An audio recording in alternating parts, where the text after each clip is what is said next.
guys, for today's vlog, ituturo ko sa inyo kung paano tugtugin ang kanta ni Nicki na You'll Be In My Heart. So, second fret, yung verse natin is G,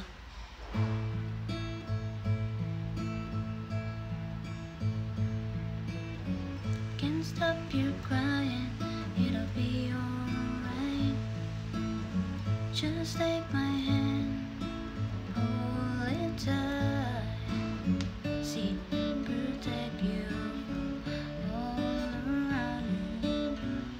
A minor, I will be here, don't you cry,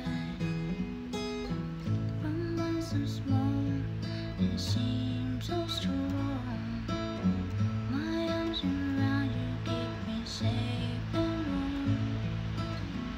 This God between us can't be broken, I will be here, don't you cry. Tapos sa chorus is G, cause you'll be G, my heart, C, D,